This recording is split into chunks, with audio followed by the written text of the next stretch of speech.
Hello and welcome to Hug in the Snug, where today I am very honoured to be joined by Sir David King, the Foreign Secretary Special Representative on Climate Change. And today I'm going to be asking you a challenging question, but before I do, we're here in the Snug, we have to start with our hug.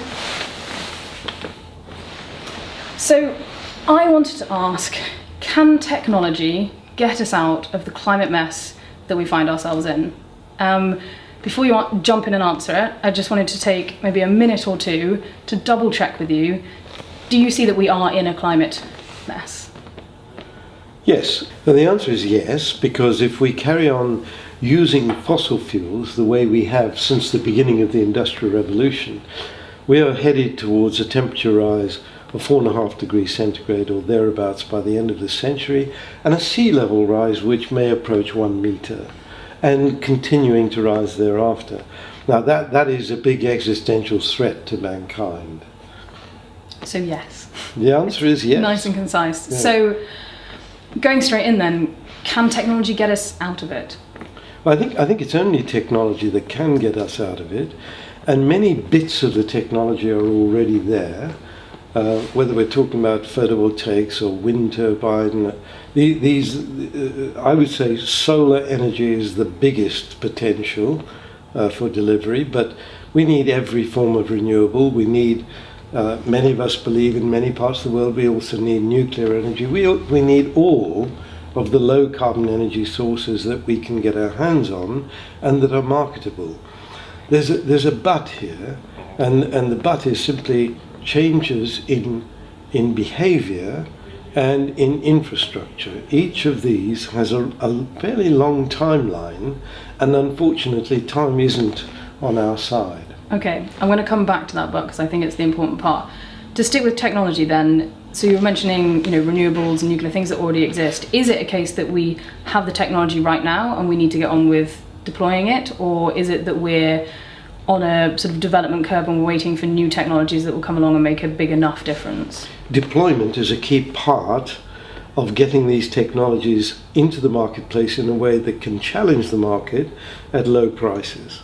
So the feed-in tariffs that began in Germany, spread across Europe, Spain, Italy, Britain, big players in using the feed-in tariffs, mean that photovoltaic installation costs have come down roughly 17% with every doubling of production, and this means that the costs have come down by a factor of 5 just in the last 10 years. For many parts of the world, the installation of photovoltaics for electricity generation is now the cheapest form of electricity generation. There is a problem. These renewables are intermittent. I can also say there's a problem with nuclear. Once you switch nuclear on, it's exactly the opposite. The power keeps coming out even when you don't need it. So all of these technologies would be massively improved into the marketplace with large-scale energy storage. And that is, it's my view, needs a very, very big and intensive effort of research. So we don't have the energy storage part of the solution yet? We know about batteries, and batteries are in use around the world and have been for many, many years, and improvements in rechargeable batteries occurring all the time. Quite considerable investment by the motor vehicle industry, the manufacturers, into that side of it. But large-scale energy storage, we've got up-pumped hydropower. We did some of that in Wales many, many years ago. Where excess energy is used to pump water up to a reservoir at a high level, and then you can generate electricity as the water flows down. That is still there. Perhaps the most advanced form of energy storage is melting salt. So direct solar energy used to boil water to run turbines to create electricity, but also during daylight hours to melt salt, and then to use the solidification of the salt during nighttime periods to generate electricity as well. So you get nighttime, daytime functioning. But the problem is we need electricity storage that will last much longer than a 24-hour period, if we're really going to manage this problem. So I think that is the piece of technology that needs considerably more effort. That's what we need to be focusing.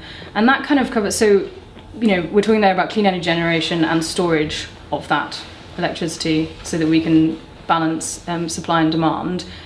Staying on that for a moment, is that something that you see being most effective on a kind of micro scale, that we should have, every house should be generating their own electricity, or on the scale that we already have it, just replacing power stations with clean power stations, putting it very simply, or should we be moving to a kind of much more globally interconnected kind of mega grid of producing the energy, like you say, direct solar or photovoltaic in the deserts, and will that be supplying other parts of Europe? Where does the kind of solution lie in your mind? We need all of the above. So we need micro generation, and in Britain we're encouraging that with our building regulations. So after 2016, every new building has to be net zero energy demand from the grid, and this means that our construction industry, and they have been financing the Building Research Establishment, BRE, here in the UK, a 100-year-old body that is now modernized because of this finance and because of this regulation. We're now putting up buildings already that are very close to achieving that target. Energy efficiency gains, creating buildings that demand very little electricity, and then creating buildings also that will create electricity from their environment. So micro electricity generation, absolutely necessary. But to go to the opposite end of the scale, how do we produce steel? How do we produce aluminium? There are very energy intensive parts of our living process that require large-scale energy production. We are heading towards turning our ground transport system in Britain onto the electricity grid. So we'll need large-scale electricity production for that as well. Now, all of this means that we also need to look into the future for very large-scale electricity production on a renewable level. And wind farms offshore is the way Britain is going for very obvious reasons. We are an island nation. But we also need to look at tidal lagoons. There's a potential for development along the Welsh coast of substantial amount of energy from tidal lagoons. The possibility of using the Severn for tidal energy. We need to look at all of these options for developing large-scale energy. In addition, we need to look at solar energy production from deserts in North Africa and creating interconnectors across to the foot of Italy or across the Straits of Gibraltar into Europe.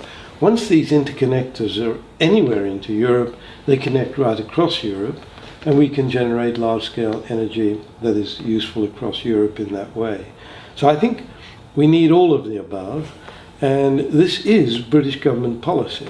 So that our Department of Energy and Climate Change has a very detailed outlook to 2050 to see what technologies we need to work up to achieve our objectives of reducing our CO2 emissions by 80% by 2050.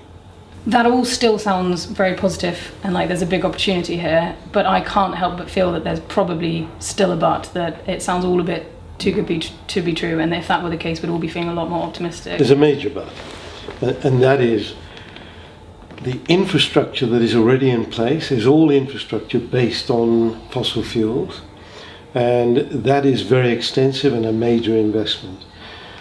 In order to achieve this transition, we have to make sure that every piece of major infrastructure, as it gets to the end of its life, is transformed into a low-carbon energy infrastructure. And I'm not sure that the appetite is there. So the second piece of it is not just infrastructure, but the second piece of the inertia problem is human behavior. We are culturally rather fond of staying with the way our mothers and fathers taught us to live. And if that lifestyle happens to be built around fossil fuels, then so be it.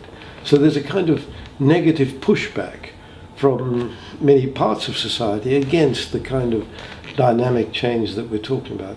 I certainly simply want to say, technologically, I think we know what to do. The question is whether we will have the appetite in terms of our human society to manage that transition. I think that's a good point to end on, that we can do this, we have to want to, and we have to be willing to. Well, thank you very much for coming in to talk to us about that. Thanks a lot.